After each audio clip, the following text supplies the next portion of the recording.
How we doing, guys? Welcome back to another episode of the Richie Hicks Jr. Sports Podcast. I am your host, Richie, giving you the goods on today's start of the NBA playoffs, as well as some thoughts pertaining to Major League Baseball. Can't start without Major League Baseball until I talk about my man, Juan Soto. I want the Yankees to literally back up that Brinks truck, pay this man like yesterday. He has been incredible since putting on the pinstripes, and he proved his worth yet once again. We've got many a storyline going into these NBA playoffs. And before we even do, I also want to hit on the play-in yesterday. Uh, Undermanned Miami and undermanned New Orleans doing their thing and able to get into this dance. But we're going to start it up with Major League Baseball. Juan Soto coming up big in the huge seventh inning for the Yankees on win over Rays. Why extending him and making him a Yankee for life is a must. Well, to put it bluntly, Aaron Judge has been a staple of the Yankees prior to the arrival of Juan Soto. And when Juan Soto is playing at such a level, coupled with the Judge slow start of April, which is not uncommon for Judge, I think that alone puts in perspective just how great Juan Soto has been. I mean, right now, his numbers through the early going are definitely MVP worthy. This is an audition year for not just the Yankees selling themselves to Soto, but for Soto selling himself to the Yankees. Um, and if I'm the Yankees, I do everything in my power to put a good deal together and extend him before free agency even begins. Yesterday, it was a dormant offensive night for the Yankees up until the seventh inning. You know, they were chipping away. They were able to go ahead. Soto put them ahead for good. And that home run proved to be huge because the Yankees did give up a couple runs back in the eighth inning before kind of a sweaty save from Clay Holmes. You know, the Rays are very pesky, and they deserve credit. And I expect, two more very good games in this series. You know, the Rays and the Yankees on two completely different spectrums of payroll. But the Rays have been a thorn in the Yankees' side for quite some time, and it's a quality win in the division. And start a new winning streak after the Yankees, after the Cleveland heartbreak in that final game with a former Yankee, coming through Estevan Florial for the Yankees to respond back and looking to get another series win after suffering their first series loss of the year. Things are looking good in the Bronx. They currently have the best record in the American League. They are actually tied with the Guardians. What I see right now from the Yankees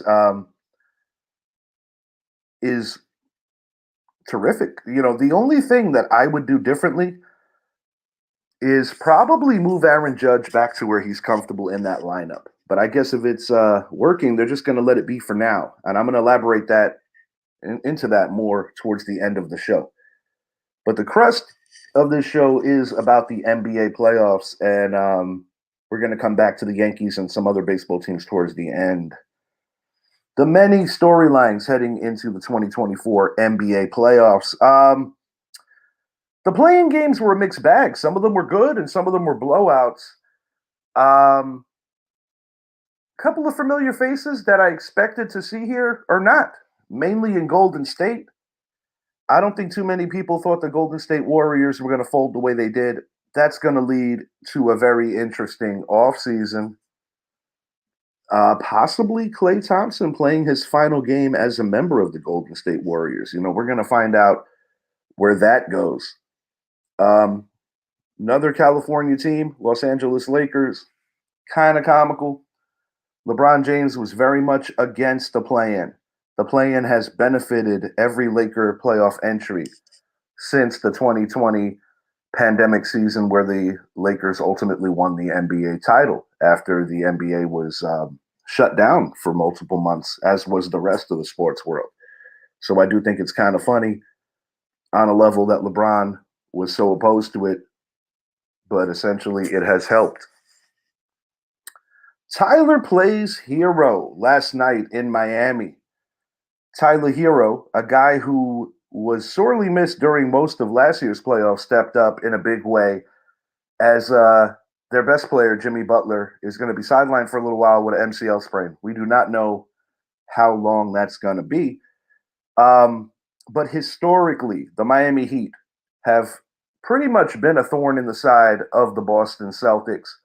My question is, can they do it again while Jimmy Butler heals? Short and simple, I'm going to say no. This Miami team, while I still give them credit for being gutsy, and while I think head coach Eric Spoelstra is truly one of the premier coaches in the league and always makes them better than they are at times, you can't be without Jimmy Butler for more than a couple of games without this series getting out of hand.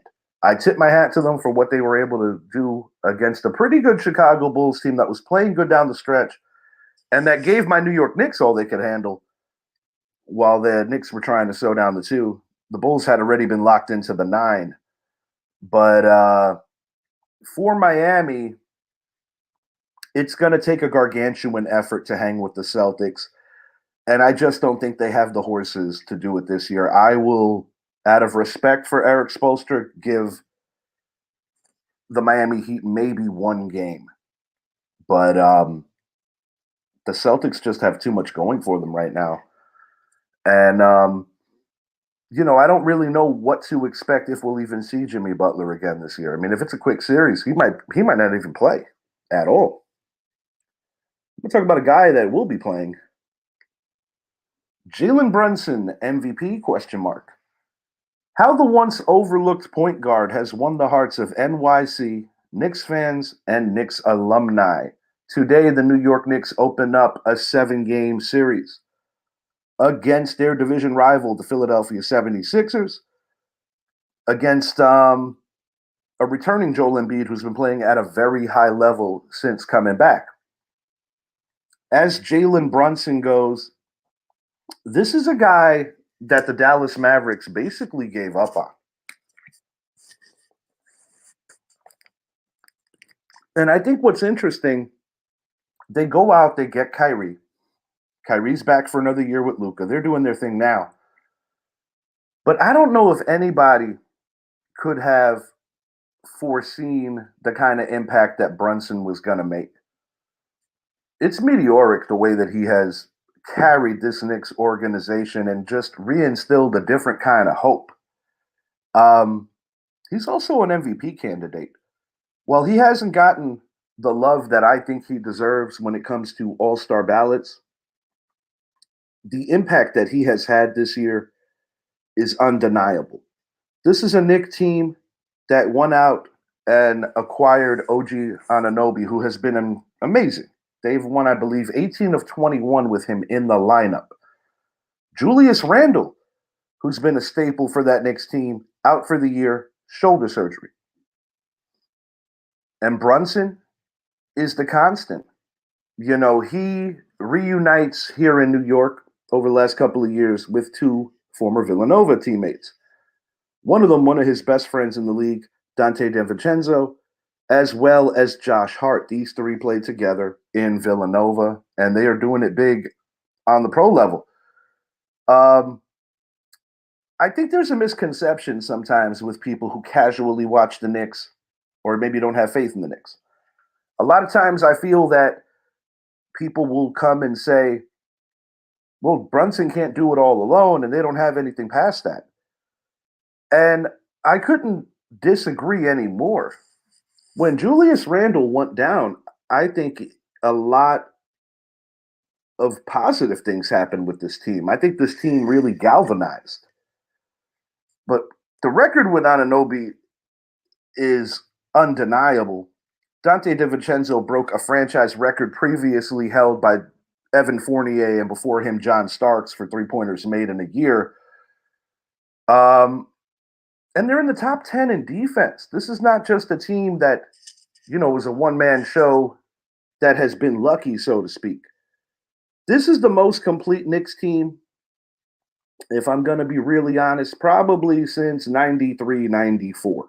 They made the finals in 99, but that was a strike-shortened season. So I'm not going to say that it's the same thing.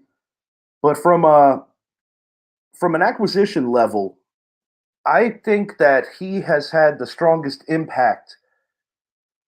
I'm going to say probably since Latrell Sprewell. When Latrell Sprewell was banished from the league after the fight with PJ Carlesimo, who was his coach at the time. And what Brunson is doing is at a much higher level and a much more valuable level than what Sprewell did. Sprewell, along with the help of others like guys like Marcus Camby, Allen Houston, Ewing before the injury, they shocked the basketball world. They went to the NBA Finals and they got destroyed by a young San Antonio Spurs team, Duncan's first of 5 championships. But this is different. Last year we saw an 8 seed make the finals. That was Miami. But strike shortened season, I don't put the same weight in being an 8 seed because there's less games. But what Jalen Brunson has done here is truly phenomenal. I mean, you're getting support from Knicks legends, guys from the 70s, guys from the 90s, guys from the 2000s, guys that were a little more recent, like a Carmelo Anthony, for instance, on Knicks teams that were not that good, with the exception of 2012, 2013. Last time this team won north of 50 games with Melo and J. Kidd. When you're getting that kind of support from that many different players, from that many different eras, they are recognizing something within this kid. And he has not played at this level in his previous stop in Dallas. I think that there's something about playing in the Mecca, being a second-generation Knick. His father, Rick, played as a reserve with the New York Knicks teams of the late 90s, early 2000s, who's also on the coaching staff. It's the Knicks conference to win. Obviously, they got to go through Boston. Boston's the best team in the league, and with good reason. But I expect the Knicks to make short work of Philadelphia. Philadelphia is coming off last year, a very disappointing Game 7. Embiid won the MVP last year. He came up small in the big game. They had Doc Rivers at the time. Now Doc Rivers is in Milwaukee. So that kind of answers this question as well. Can the Sixers upset the Knicks? I'm going to say no, for one simple reason. The Knicks have a better roster. The Knicks are deeper. Even without Randall, the Knicks are a deeper team. I think the strategy for the Knicks has to be to get Embiid to have to play both sides of the floor constantly and try to work him into exhaustion. If Embiid gets his, but if you can limit the 2 and 3 scorers, I don't think the Knicks are going to have much trouble. Not to mention, this Philadelphia team has not broken 100 points against the Knicks once this year. A couple of their worst performances actually happened against the Knicks. So it will be interesting there. And while we talk about Philly, we'll talk about their former coach as well. Cry me Doc Rivers. Why the Bucks made a mistake on their midseason coaching hire, and why the Greek Freak needs to be accountable for the coaching change and playoff fate, assuming he isn't healthy. We'll start with Doc. We'll end with Giannis. Doc Rivers is the third Milwaukee coach in the past calendar year that is still on payroll, who's currently the coach, so he has to get paid. The Bucks were 30-13 when Giannis suggested to the organization that previous coach, his message was not being heard. They have substantially had a worse record since making this coaching change. And while Doc Rivers is a well-respected coach around this league, and while for the most part he has had many good regular seasons, the knock on Doc is that his teams choke in the playoffs, with the exception of his championship season as the head coach of the Boston Celtics Big Three, Allen, Garnett, and Pierce. Outside of that, it's been a lot of mediocrity in the playoffs for the most part. And I don't believe in always blaming a coach. Players make plays, players make the game, win or lose, but Doc is always attached to these things. Now on to Giannis. As the leader of the team, when you go to the front office to suggest that a coaching change needs to be made and that you can't work with a certain coach, I think it puts even more onus on you to have to carry your team to that next level. We saw Giannis do it once a few years back, breaking a 50-year drought for the Milwaukee Bucks. But since then, to be honest with you, I haven't seen that same hunger out of this Milwaukee team on any level. And I do think that Giannis has to be somewhat accountable. Right now, he's injured. It is unlikely that he's going to play game one. And they're going to be going against a very hungry Indiana team that is a dangerous out for some of these higher seeded teams. I'll be honest. We might get them in round two, assuming we advance. I didn't want them in round one. Indiana is a good, young, ascending team. And I believe that they're going to dispose of the Milwaukee Bucks here. And I think this is going to lead to a controversial offseason where they're going to really have to address a lot of things. I don't see them firing Doc Rivers. You're going to have 4 coaches on payroll now? Before we move it along to the West, we got to speak on the class of the East. Why the Boston Celtics can finally get over the hump. This is a team that's been very good and very close for a bunch of years. In the commercials recently, they talk about playoff Jason, if that's a thing, and he comedically plays it down. Truth be told, playoff Jason Tatum is gonna have to be a thing if the Boston Celtics are meant to take the next step and get that elusive 18th NBA title. Damn, that's a lot of championships. I think they have the roster to do it. I said it literally on opening night when they beat the New York Knicks in the Garden. I'll say it right now yet again. The addition of Kristaps Porzingis makes this team complete. I wholeheartedly believe that. They have the right amount of depth. I think they have the right amount of experience. They've been through so many heartbreaks prior to this over the years. They lost a tough series to Golden State in the finals. Miami has been a thorn in their side for quite some time. They get to face that demon in round one. I think the Boston Celtics will make quick work of Miami. The Boston Celtics will then wait on the winner of the Cleveland Cavaliers and the Orlando Magic. I don't think either of those teams stand a chance against Boston in round two, but I do think Orlando has a better chance of extending them. I find Orlando to be a little more athletic, and they're younger. I think that they could, at minimum, give Boston a little more of a headache. But I think in the East, we're looking at a collision course, barring mass injuries to someone or a couple of someones of very big importance for the Knicks, the Celtics. I'm a Knicks fan, lifelong Knicks fan. And I would love nothing more than to see my New York Knicks upset the Boston Celtics. But I got to be fair and I got to be unbiased. I believe the Boston Celtics will defeat the New York Knicks within 6 games in the Eastern Conference Finals. And I think the Knicks will have a lot to be proud of. I believe the New York Knicks possibly maybe just one more year away. If Randall was part of this with everything else they've got going right now, and I'm not saying they don't have a puncher's chance, but when I think about so much that Boston has been through, this is undeniably their year to win. I mean, when you're 14 and 15 games better than the rest of the field in the East, there's a reason for that.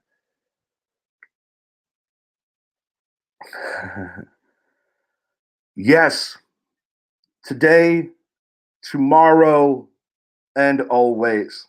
Richard Dorney III.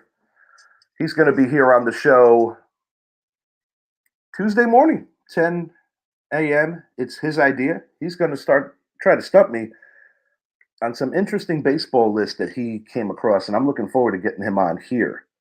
And yes, Rich, I second that emotion. We do not care for Philly around here. On to the West. Jokic eyeing back-to-back championships. Can it be done? Will it be done? The Western Conference, in my opinion, has a lot more at the top. But you have some youth going on as well. Minnesota Timberwolves, Oklahoma City Thunder, limited playoff experience compared to what these Denver Nuggets have been dealing with the last few years. And of course, you got the usual suspects. You got a guy like LeBron back in the playoffs yet again. They will be playing against LeBron and AD's Lakers in round one. And to be honest, it might be one of their more tough series because when Antonio when Anthony Davis, Antonio played with the Pacers, when Anthony Davis is on his game, he gives the Los Angeles Lakers a legitimate shot to compete with anyone. Having said all that, while it might be Denver's tougher, one of their more tougher series, and it's early on, I got Denver in 6. Denver and Boston in the NBA Finals. I think Denver poses the biggest threat to the Celtics. And I got Denver winning their second consecutive NBA championship. It will be over the Celtics this time. I think last year, a lot of people overlooked the accomplishment of what Denver was able to do because of the fact that they played an 8-seeded Heat team when most people felt that the Celtics, well, they were the best team in the East last year.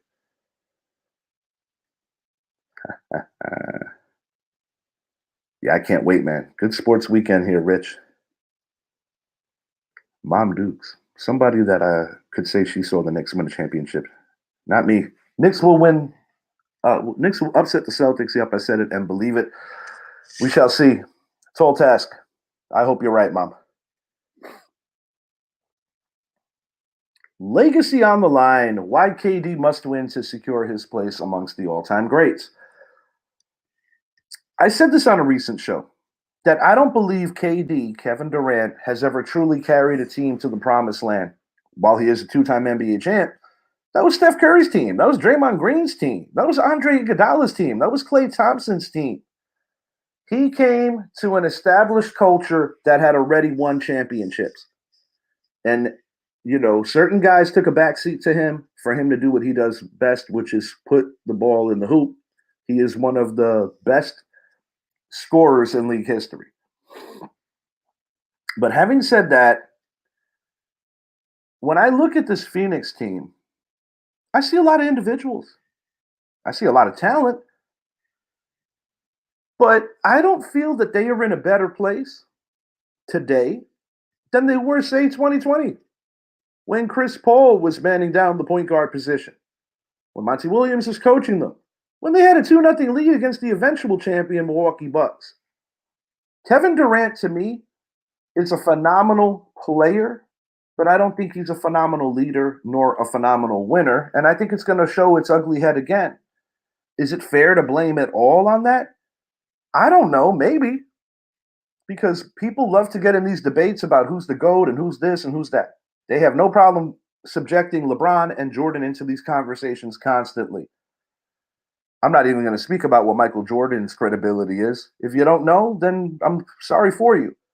As LeBron goes, like him or not, I've said this on so many shows, at different junctures of his career, he has made his teammates better. Make no mistake about it. The 4 years in Miami, he was the best player on the team.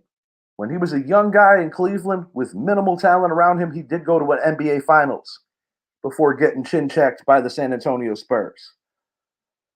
He won with the Lakers in an unprecedented empty gym scenario, pandemic. A lot of people make fun of it. Bottom line is that he has won with every team he's played for. He went back to Cleveland and won after breaking their hearts and leaving.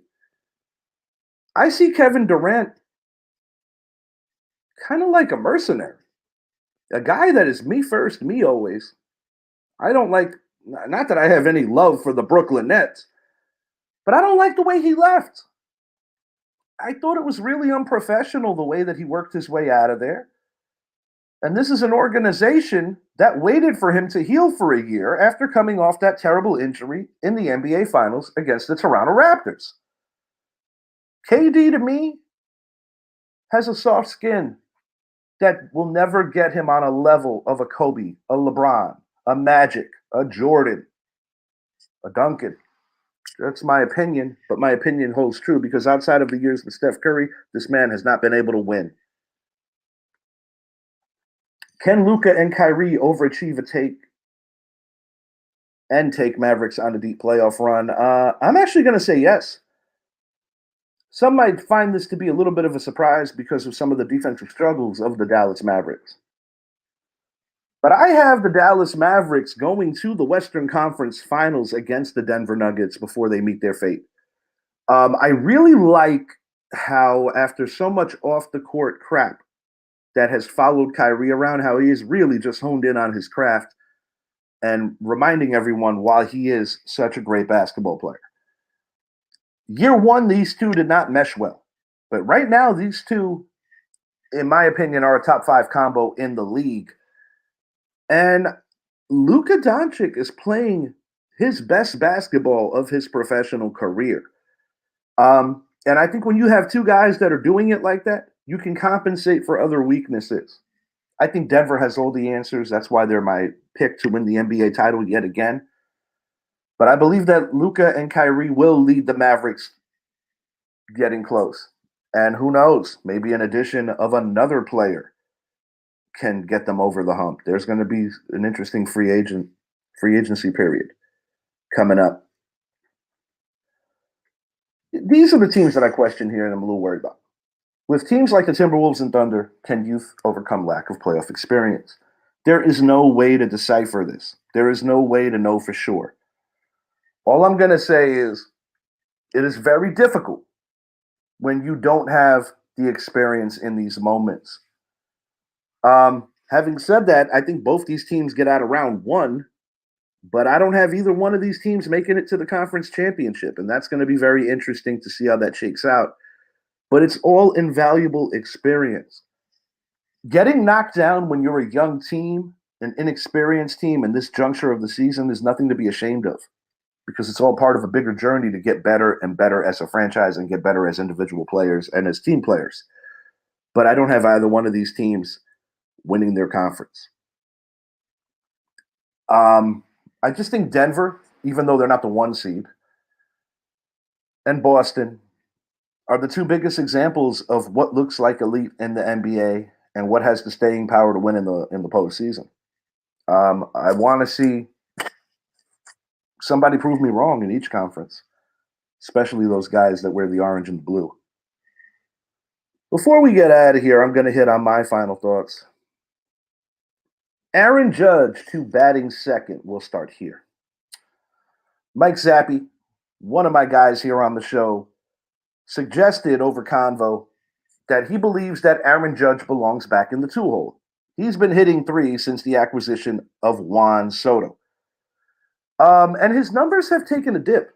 I'm not going to solely complain that because he's hitting second, it's the reason why it's not happening. No longer hitting second. But Zappy made a great point. When you hit third in the lineup, they can treat you like nothing more than a power hitter. They pitch you differently. Whereas when the opposition knows that Soto is behind you, I think you get the benefit of more pitches. I believe that Juan Soto is a better overall plate presence than Aaron Judge. And that's no knock on Aaron Judge. Aaron Judge is still a top 5 to 10 ball player in the league. Former MVP, should be a former 2-time MVP were it not for the controversial 2017 result. But in time, I think the Yankees have to explore this if the struggles continue. I think all you could do is just take it in stride and continue to play your game. But I don't like Aaron Judge in the 3-hole. I know over the years, many a Yankee fan suggested this, but when they suggested it, we didn't have Juan Soto on the team either. I would like to see Judge back at 2 for many a reason, but mainly because I think Juan Soto is a better plate presence and he could make the adjustment much more easier should he back up a spot. But right now things are working, so they don't want to tamper with it. NFL draft craze. Question, everyone. Are you guys tired of all these mock drafts? While I am very excited that in less than a week, we're going to find out the future of my favorite football team, the New York Giants, and just the league in general, it's an oversaturation that sometimes does drive me a little crazy because some of the suggestions that I see are nothing short of laughable. Having said that, draft show coming up, more than likely on Sunday, but we will keep you in the know if something is to change. We are going to treat it as a real draft, trades included. And the guys and I have been working hard on this. But while I love the NFL and while I love the excitement of getting ready for a new season, I too want it to be over so we can just focus on next season because the oversaturation is real. I want to hit, I didn't list it here in my notes, but I want to hit on the other New York baseball team, the New York Mets. After such a crummy start, I got to tip my hat to these guys. They are playing great baseball right now, and they just put a pounding on everybody's favorites coming into this year, the Los Angeles Dodgers. New York Mets, after absorbing some really bad contracts and bad acquisitions with Max Scherzer as well as Justin Verlander, are starting to believe a little more in a youth movement and centering the offense around guys that they need to be and centering the team around future guys they need to be, like a Francisco Lindor, like a Pete Alonso.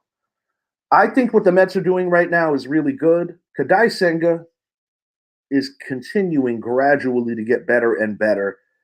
And I think the Mets are doing a lot better than most figured. I, for one, did not feel that they were going to be doing this well.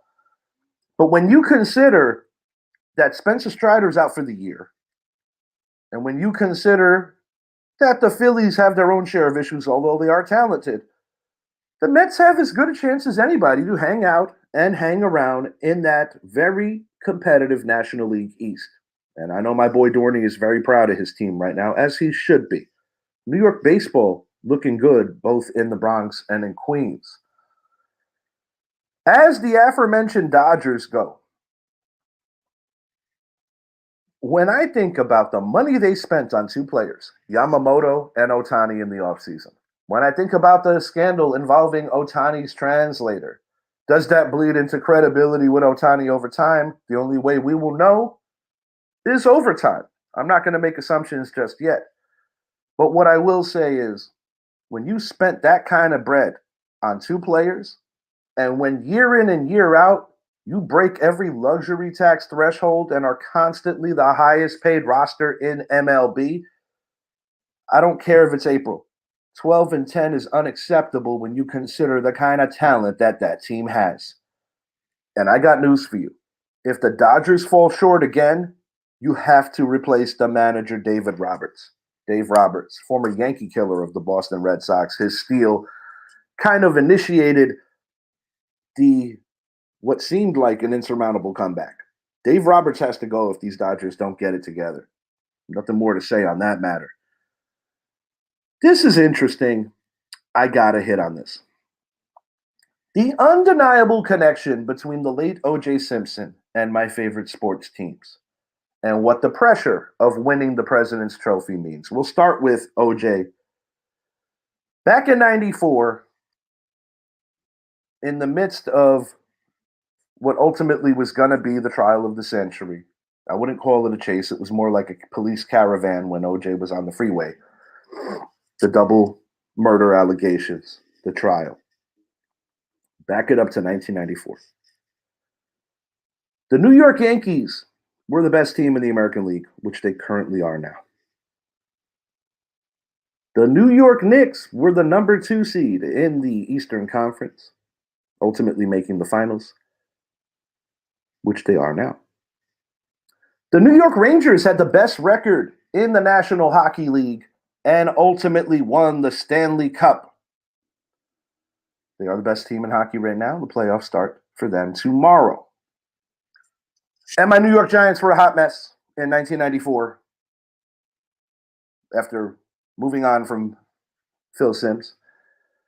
And let's be real, the Giants are a little bit of a hot mess now. As you know, OJ recently passed away. It was 30 years ago when all of this started and when his star fell from such a high place. I just think it's a little wacky how all my New York teams are in the same freaking position that they were 30 years ago. And, why is OJ getting mentioned? Well, he interrupted the NBA Finals between Houston and the Knicks, Game 5. The watch time for that trial was unheard of compared to anything that we had ever seen in American television. Cameras in the courtroom, that was different. That was real different. Now to the President's Trophy. The pressure of winning that President's Trophy, what it means. Just look at the track record. There is a legitimate curse. and this is something that I was worried about over the course of the past few weeks, about the New York Rangers having the best record. Boston broke record after record last year and could not get out of round one. Prior to making 3 consecutive Stanley Cup appearances, winning 2 of them, the Tampa Bay Lightning won the President's Trophy, and they got dumped in round one. This has been a growing theme of something that has been happening for far too long in the NHL. But just like they did 30 years ago, I wholeheartedly believe that the New York Rangers are ready for the moment, and they will win their 5th Stanley Cup, first since 1994. Out west, this might not be the most popular pick, but I'm picking the Dallas Stars to come out of the West, and that is my Stanley Cup Finals. I believe it's going to be the Rangers and the Florida Panthers in the East. And I really like Dallas coming out of the West. There's a couple of teams that I could see coming out. I mean, when you got a lower seeded Vegas team that has been remarkable on the playoffs, the Edmonton Oilers have been pretty awesome as well. But that is my pick. Dallas Stars, New York Rangers. New York Rangers win the Stanley Cup in 7. Why not? Do the Rangers ever do anything easy?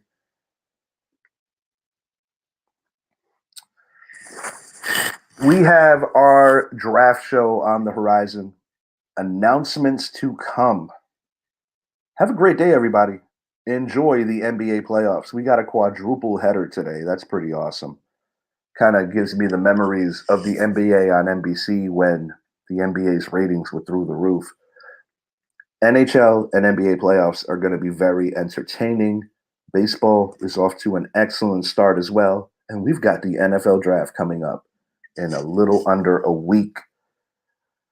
Announcements to come. We will keep you in the know about our draft show and if any changes are going to be coming down the pike. If you haven't already, please make it a point, like and subscribe to the channel, the Richie Hicks Jr. Sports Podcast. And I appreciate you guys hanging with me. It's not always fun doing the solo bit. A lot of guys on my team are very busy today, but I think we did good, and you guys helped me do good. So thank you for all of that. Until next time, I am out.